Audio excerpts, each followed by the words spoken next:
Hoje, o assunto é um tanto paradoxal.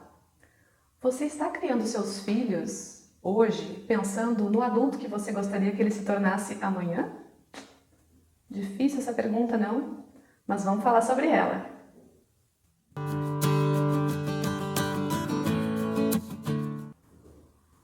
Olá! Sejam todos muito bem-vindos a mais um vídeo do meu canal Pitocos e Pitacos. Eu sou Fernanda Minella, psicóloga e mãe do Antônio e da Catarina. Hoje eu venho aqui trazer para vocês um pouco mais de alguns relatos das minhas experiências como mãe que ajudam a eu pensar e refletir sobre vários aspectos da maternidade. Então, quero ilustrar a nossa conversa de hoje com uma conversa que eu tive, na verdade, com o Antônio esses dias. O meu filho de 5 anos de idade, ele vive me trazendo muitos assuntos para eu pensar e para eu poder evoluir como mãe. E olha que interessante que foi meu papo com ele esses dias. Então, chegou o meu pitoco, o Antônio, e começou a conversar comigo e com o pai dele sobre a vontade que ele estava tendo de ter o seu próprio dinheiro. Eu não esperava, digamos assim, já ter essa conversa sobre dinheiro, sobre ele ter um valor que ele ganhe por mês ou por semana, ou enfim, qualquer tipo de valor de dinheiro que ele pudesse ganhar. Eu não esperava hoje, nesse momento, já estar conversando com ele a respeito disso. Eu sempre na minha mente imaginava que fosse lá pela pré-adolescência, que ele fosse começar a se interessar por ter seu próprio dinheiro, enfim. Mas lá vem as crianças, né, fazendo seu papel de nos ajudar a quebrar alguns paradigmas que a gente carrega, algumas crenças que a gente traz na nossa maternidade e na paternidade, enfim. E lá veio ele nos trazer esta questão da necessidade, do desejo dele de ter o seu próprio dinheiro. Eu confesso que imediatamente o meu pensamento foi algo do tipo: o que essa criatura de 5 anos de idade quer tendo dinheiro agora? O que ele vai querer? Meu Deus, como assim? Quer ter o dinheiro dele agora para quê? O que ele quer comprar? O que ele precisa que eu não dou? Enfim, eu realmente fiquei assim um pouco perdida sobre o porquê que ele ia querer ter dinheiro agora. Aí, na dúvida, quando a gente não sabe muito o que dizer, a gente segue perguntando, né? Essa é uma ótima forma, até uma dica para vocês. Na falta de uma resposta, siga perguntando, siga fazendo perguntas, vá devolvendo as perguntas para a criança. E lá fui então perguntar, mas para que tu quer teu dinheiro, teu próprio dinheiro? O que tu imagina que tu vai poder fazer com teu dinheiro? Enfim. E aí ele começou a falar, né, das coisas que ele gostaria de comprar. E conforme ele foi falando, eu acho que eu fui fazendo uma cara assim, meio desconfiada.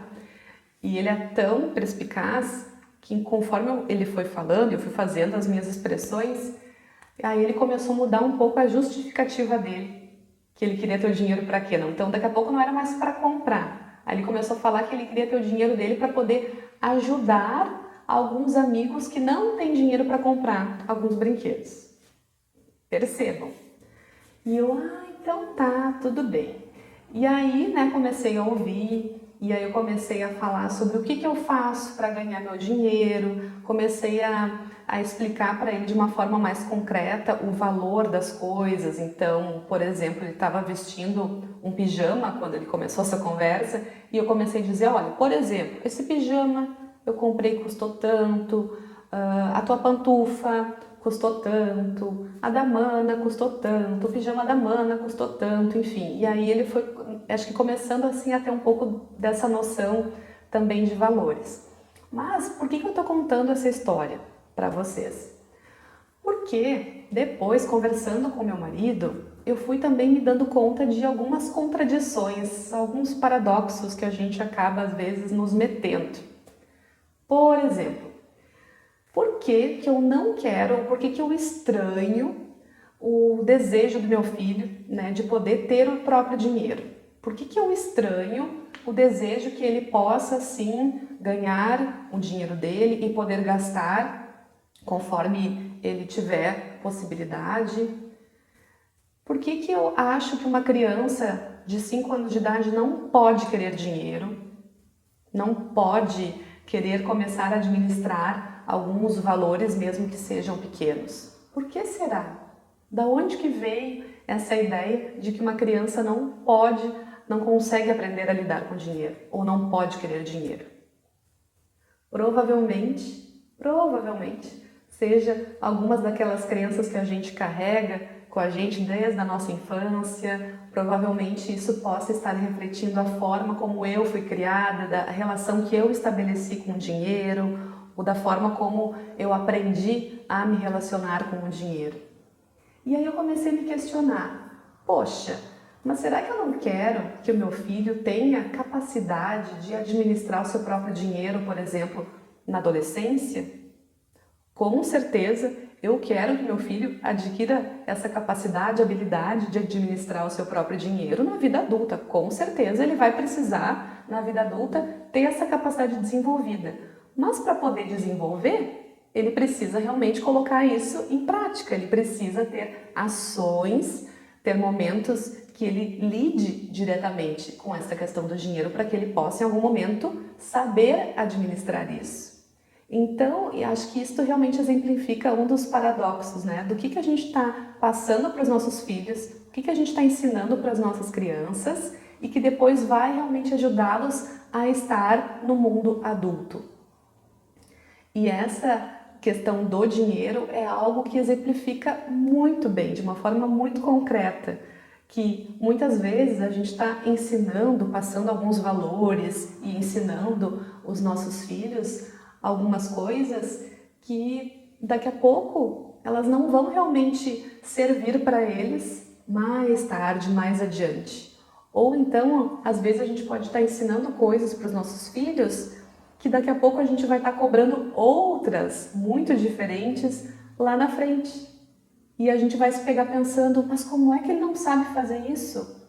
Ele não sabe porque eu não ensinei. Ele não sabe porque eu não dei a oportunidade que ele aprendesse.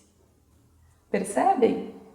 Um outro exemplo também que eu tenho pensado bastante, que eu já vi até outras pessoas comentarem, é, por exemplo, uma entrevista de emprego, né? Que agora se fala muito que se querem, né, profissionais proativos, pessoas criativas e que saibam trabalhar em equipe, enfim. Mas quando a gente vai voltar, né, lá para o início da vida, como é que são os formatos de ensino? Como é que são os formatos das escolas tradicionais? Será que elas estão realmente ajudando as crianças a desenvolverem as habilidades e competências para que elas possam, lá na frente, saber trabalhar em equipe, serem criativos, serem proativos? Será? É algo para a gente pensar. É uma contradição que a gente vai criando as crianças de uma forma, exigindo algumas coisas, e lá na frente a gente queira ter que saia como resultado um produto completamente diferente do início que a gente foi criando. É como se a gente fosse colocar uma bolinha, né, uma massinha de modelar em forma de uma bolinha, e esperasse que do outro lado, ela passando por um processo, ela vai sair em forma de um quadrado, mas eu coloquei uma bolinha, como é que ela vai sair em formato de quadrado? Não corresponde o início e o fim. E na verdade, obviamente, não que seja uma comparação, né, de uma criança a um produto, nunca. Mas justamente, os seres humanos são todos sempre, quando a gente fala de pessoas, a gente fala de processos e não apenas de resultados. A gente fala em processos. Então fica o convite para vocês também pensarem sobre isso, sobre que experiências que vocês estão oferecendo para os seus filhos e que depois vocês acham que ele realmente vai utilizar o que ele está aprendendo hoje lá na frente. Será que está fechando isso ou não? E para mim, então, foi muito importante esse desafio que o Antônio trouxe, esse desafio de eu e o pai dele podermos pensar sobre o desejo dele de ter o seu próprio dinheiro, de poder se relacionar, de poder administrar o dinheiro. E a partir disso ele teve já algumas ideias sobre vender coisas que ele não queira mais e colocar valores, colocar preços. Então pode ser que a gente possa ajudá-lo a vender, né, os brinquedos ou roupas que ele não queira mais. ele pensou em o que ele poderia fazer ou produzir algo também para vender, enfim. E eu comecei realmente a pensar que pode ser até bem interessante esse desejo dele de ter essa experiência, porque pode ser que eu, se fosse por mim, eu não fosse oferecer, eu não fosse sugerir isto a ele, porque na minha crença não seria ainda a hora ou não seria o momento por achar que ele é muito novo. Mas se isso veio da criança, é muito importante que a gente acolha e que a gente pense a respeito, que a gente leve a sério a sugestão, que a gente entenda o que a criança está nos propondo. Sempre tente fazer esse exercício, nunca desdenhe o desejo, o pedido de uma criança. Sempre tente entender o que tem por trás, se aquilo pode ser proveitoso, se aquilo pode ser favorável ao desenvolvimento dela de alguma forma. E não apenas que a gente vá dizendo não ou vá cortando vontades e desejos, porque cada vez que a gente fala um não sem considerar, é como se a gente estivesse cortando cada vez um pouquinho e um pouquinho mais da necessidade de autonomia, da vontade de vida, da vontade de ser um ser único, da vontade de ir atrás do que ele quer. É como se a gente estivesse cortando pouquinho a pouquinho essa energia da criança. E daqui a pouco, de tanto ela ser cortada, vai saber que adulto que vai chegar lá na ponta do outro lado. Que energia que ele vai ter de autonomia, de ser um ser único, de ser diferente. Será que vai ter algo de indivíduo nessa pessoa lá no final? Talvez não. Então, gente, hoje era esse meu convite, para a gente poder pensar a respeito de que experiência que a gente está oferecendo hoje para que essa criança se desenvolva e se torne mais lá na frente um adulto que a gente gostaria que sim, que eles fossem, certo? Se esse conteúdo trouxe algo de diferente para você, se fez sentido para você, por favor, curta, deixe os seus comentários, passe adiante, enfim, compartilhe, certo? E, por favor, siga aqui me acompanhando nos vídeos, sempre estou pensando em coisas novas para trazer e muitas vezes realmente são os meus filhos que me inspiram, que me trazem aqui algumas chapuletadas com muito amor e aí eu penso a respeito e digo, acho que vale a pena compartilhar. Ok? Então tá, deixa um abraço bem apertado para todos vocês, fiquem bem, fiquem em segurança e até o próximo vídeo. Tchau, tchau!